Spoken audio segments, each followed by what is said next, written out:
2020년 5월 2일 아침 6시 40분입니다. 오늘도 아주 새벽 일찍부터 부지런증이 발동해서 벌써 여러가지를 마치고 나왔습니다. 어제는 반가운 분들이 5분이나 찾아오셔서 저는 뭘 잘 몰라서 주변에 널려있는 그 귀한 야채들을 제대로 써서 먹지 못하는데, 전혀 이름도 모르고 저는 아예 처음 보는 것 같은 것들도 그렇게 날로 먹어도 되고 된장을 찍어서 술안주를 해도 되고 아주 갖가지를 제대로 먹었습니다. 또 돌판에다가 고기 구워서 복분자주도 선배님하고 마시고 재밌었습니다. 어제 처음 그분들하고 같이 처음 온 내외도 어찌 좋아하는지 제 기분이 아주 좋습니다. 가면서 고맙다길래 아니 내가 고맙다 그랬어요. 산속에 외롭지 않게 해줘서. 하여튼 그렇습니다. 오늘도 맹자의 한 구절로 이야기를 시작하겠습니다. 불협장, 불협귀, 불협형제 이우.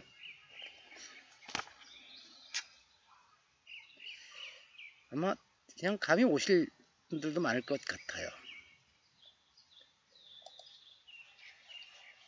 협은 끼고 돌다 뭐 아니면 이렇게 가까이 하다 이런 뜻도 될 겁니다. 여기서 장은 나이, 장유유소할 때 장입니다.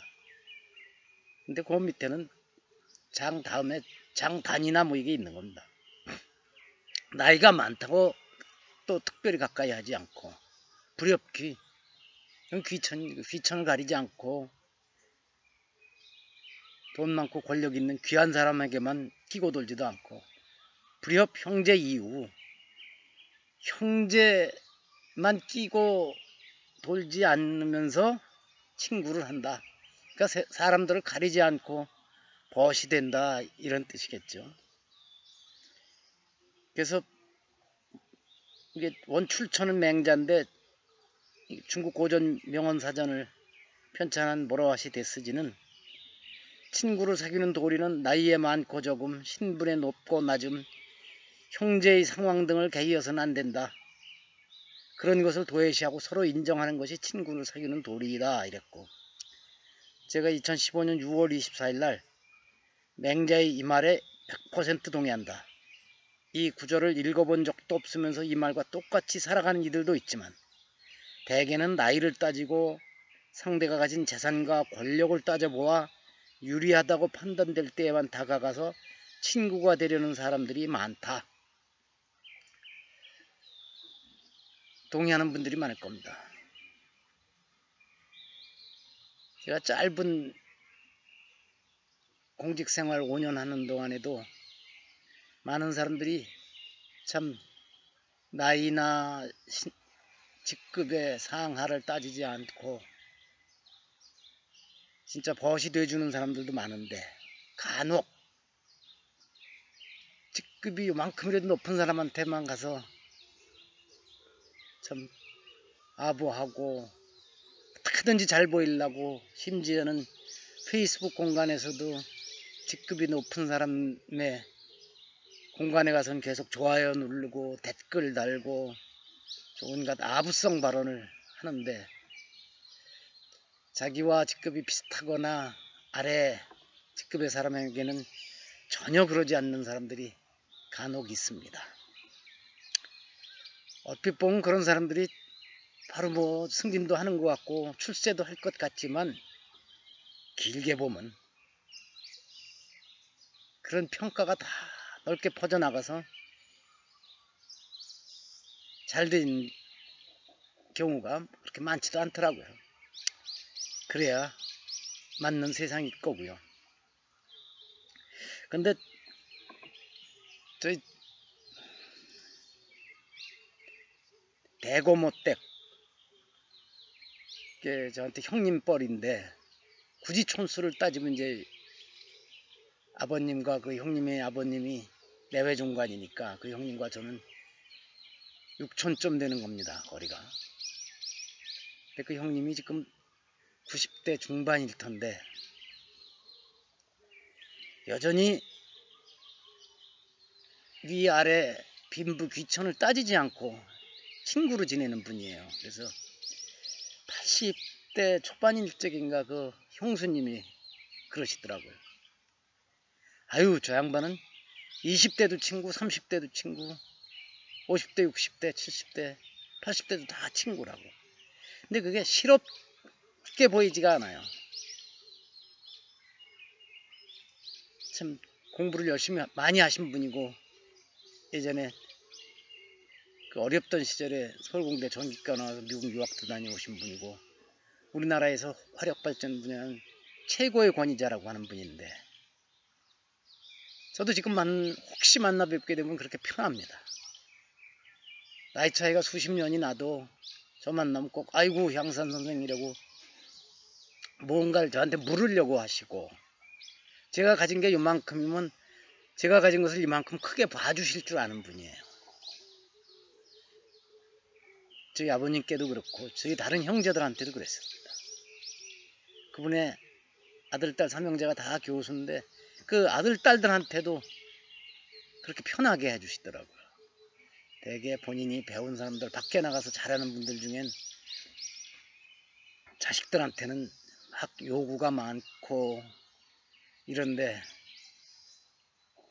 이분은 전혀 달라요. 제 생각에 그 형님이 맹자의 이 규절을 읽어서 그런 건 아닐 겁니다. 타고난 천성이기도 하고 그렇게 당신은 갖고 온 것 같습니다.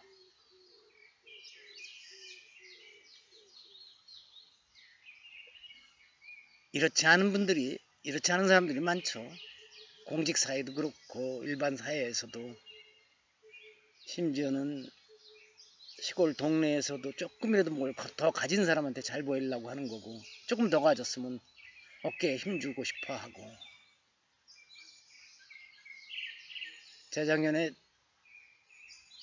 요양병원에 몇 달 아내를 간병하면서 있으면서 보니까 거기서 그 간호부장이나 이런 사람들의 또 그 작은 권력을 가지고 요란스럽게 폼잡고 그러다가는 의사 앞에 오면 아주 쩔쩔매고 이런 것도 참 많이 봤습니다만 그게 세상일 겁니다. 오늘은 이 얘기는 여기까지 하겠습니다. 어쨌든 그러지 말아야죠. 장유유소 뭐 질서를 위해서 필요한 부분은 있지만 그것이 나이가 많은 사람, 권력이 더 많은 사람, 돈이 더 많은 귀한 사람 이런 사람들이 함부로 해도 된다는 뜻은 아니죠. 날벌레가 많이 덤벼들어서 지금 그렇습니다. 아침 일찍 이렇게 날벌레가 됩니다. 어제 아침에 이 영상 편지 올리고 조금 있다가 어제 일기에 그런 얘기를 써놨었습니다. 지금 이제 페이스북을 비롯해서 이 오프라인, 온라인 뭐 하여튼 공간에서 재난지원금 기부운동이 펼쳐지고 있습니다. 좋은 일을 해자는 거니까 반대할 일 없고 어떤 점에서는 박수도 쳐주고 싶고 그렇습니다만은 문제는 그 캠페인을 펼치면서 예를 들어서 제가 하면 또 다른 누구를 지명하면서 이 네 바톤을 받아서 다른 3명을 또 지명해달라 이런 식으로 하는 거더라고요. 이게 몇 달 전에 펼쳐졌던 책 소개 캠페인도 그런 식으로 했었는데 그때 그거는 책을 조금이라도 더 많은 사람들에게 알리자 이런 뜻이었는데 이것도 그런 마음에서 누군가가 시작했을 겁니다. 재난기금 조금 여유가 있는 사람들이 정부에서 지원되는 지방자치단체에서 지원되는 재난기원금을 어려운 사람들한테 돌려주자 하는 좋은 취지에서 시작한 거에는 아주 이해가 되는데, 문제는 그렇게 3명을 지명을 하면 지명을 받은 사람들이 때로는 자기는 그럴 생각이 없을 수도 있고, 또 기꺼이 본인도 동참하고 싶지만 내가 다른 3사람을 또 구원해? 이건 어려움을 겪을 수가 있는 거죠. 그래서 어떤 사람은 그렇게 지명을 받으니까 나머지 3사람분도 자기가 기부를 해야 되겠다고 해서 제가 그러지 말라 그랬습니다. 그거는 이미 강제성이 보이는 것이다. 그래서 어제 제 일기에 그랬습니다. 우리가 일제시대 때 녹그릇까지 다 강제로 뺏어가면서도 헌납이라 그랬고, 해방돼서 이승만 정권서부터 박정희 18년, 그 다음에 전두환, 노태우 쭉 이어오면서 얼마나 많은 성금과 때로는 의연금이라는 명목으로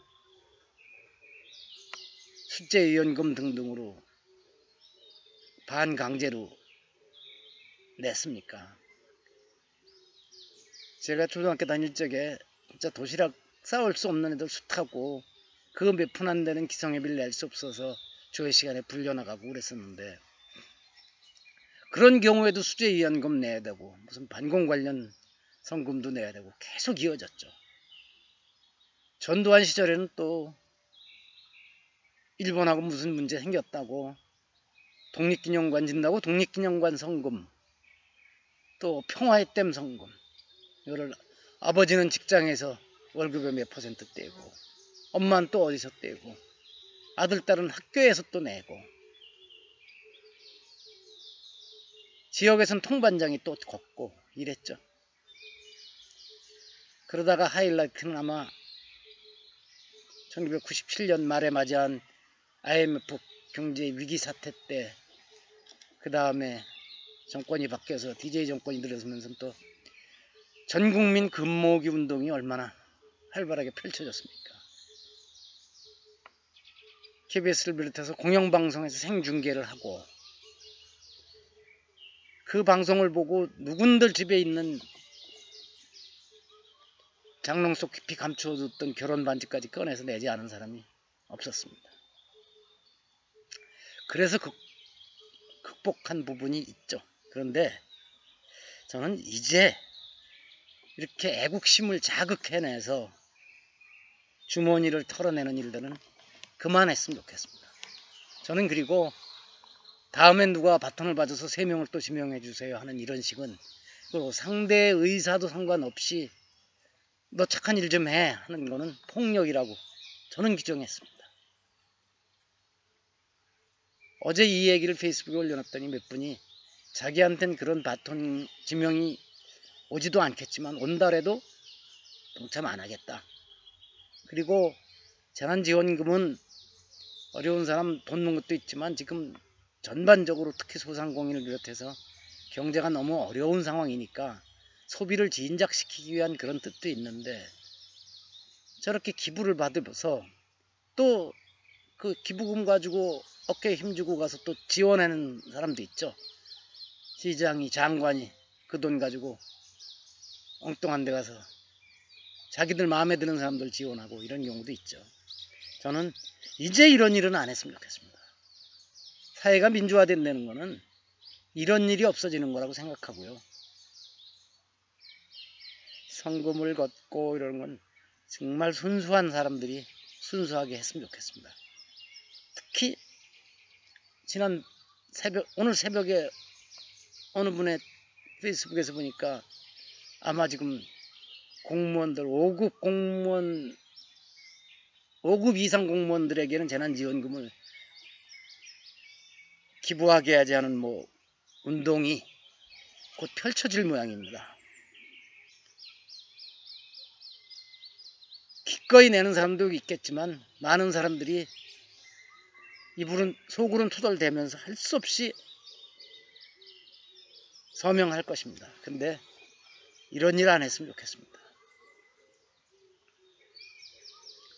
오히려 공무원들 보고 이번 재난지원금 공무원들한테도 똑같이 돌아가니까 이거를 지금 어려움 겪고 있는 소상공인들을 도와라. 가서 주변 음식점에 밥도 팔아주고 가게에 가서 물건도 사주고 이렇게 하라. 이런 식으로 권해야 되지 않을까 하는 게 제 생각입니다. 하여튼 그렇습니다. 어젠 또 외신 보니까 느닷없이 2차 대전 시기 그때쯤, 그 전부터 제위했었지만 로마 교황이었던 피우스 2세인가 하는 사람과 히틀러 나치 정권과의 관계 뭐 이게 또 크게 나왔어요. 그래서 제가 그 코멘트를 이렇게 달았습니다. 이미 오래전에 당시 가톨릭과 히틀러, 무솔리니 정권과의 유착 또는 제휴 관계가 밝혀졌기 때문에 새삼스러운 일이 아니다. 로마 교황청이 전 세계에 대사를 파견하고 이럴 수 있게 된 거는 무솔리니가 이탈리아 권력을 장악해서 로마로 밀고 들어오면서 그때 그래서 로마 교황청이 긴장했죠. 무솔리니가 자기네들도 쓸어버릴까봐. 그런데 무솔리니가 그 바티칸 경계선을 넘지 않고 협상을 해서 오히려 바티칸의 지위를 인정했죠. 작은 하나의 국가로서. 국가가 되니까 그 다음부터 전 세계에 대사도 파견하고 대사를 받기도 하고 이런 일이 있었고, 가톨릭은 그 무솔리니하고도 그렇고 또 스페인 프랑코 정권, 프랑코와 공화파 간의 내전이 치열할 적에도 그 왕정 프랑코 쪽을 적극 도왔죠. 그건 제가 괜히 하는 얘기가 아니고 역사가 그대로 증명해주고 있는 일들이었고, 히틀러하고의 관계에서도 그랬습니다. 그래서 저는 히틀러 정권의 거물급들이 2차 대전 이후에 아르헨티나 이런 그 가톨릭 국가들로 도피해서 살았던 것이 이런 관계가 있지 않은가 하는 그런 추정을 좀 해봅니다. 프랑스에서도 아주 A급 전범이라고 할 수 있는 사람이 수십 년 동안 프랑스 수도원에 숨겨져서 있었죠. 몇 년 전에 발각이 돼서 재판을 받았습니다만 하여튼 그 정도입니다. 그리고 어젠 보니까 자기 마음대로 떠들어대고 하던 미국 트럼프 대통령이 지금 이제 곤란한 상황으로 자꾸만 가는 것 같습니다. 재선의 성공이 어렵다는 게 이제 중론으로 기우는 것 같고, 어제 워싱턴 포스트인가도 그렇게 나왔어요.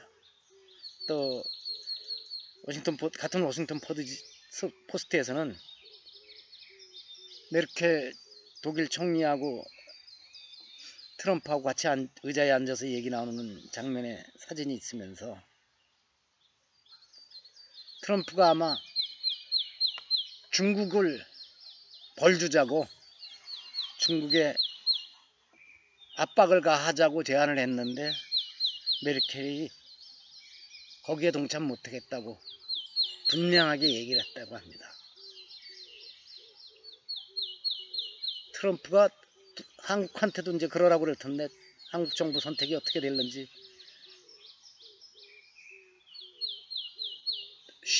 아주 어려운 일인데 이런 일을 잘 헤쳐나갈 수 있어야 지혜롭죠. 지혜를 발휘해 줬으면 좋겠습니다.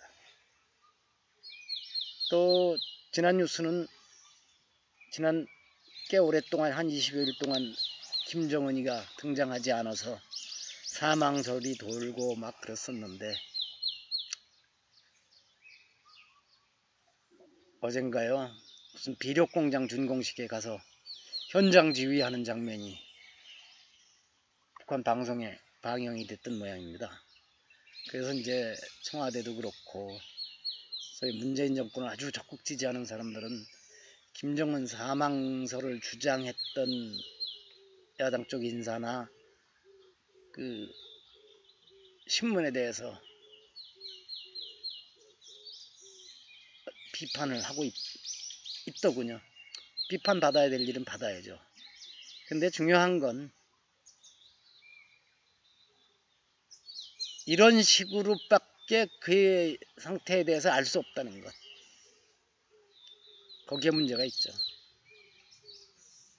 민주국가 같았으면 물론 국가 원수라고 하면은 그 상태에 대해서는 때론 비밀을 지키기도 하고 그러겠지만 그 비밀스럽게 이루어질 수가 없는 것이고 아마 제 생각에는 앞으로 종종 이런 일을 일부러 만들어내지 않을까 북한에서. 그래서 나중엔 정말 중태상가 돼도 아닐 거야. 지난번에도 그러다가 말짱했잖아 하는 식으로 되지 않을까. 저는 그런 생각을 해봅니다. 최근에 읽은 전쟁과 인간을 보면 후르시초프하고 젊은 케네디하고 말하자면 게임을 하는데 케네디가 그런 점에서 계속 밀리더라고요. 경험도 없고 자기 딴에는 하버드 나오고 똑똑하고 저거 한 것 같은데 능수능란한 후르시초프한테 계속 끌려다니더라고요.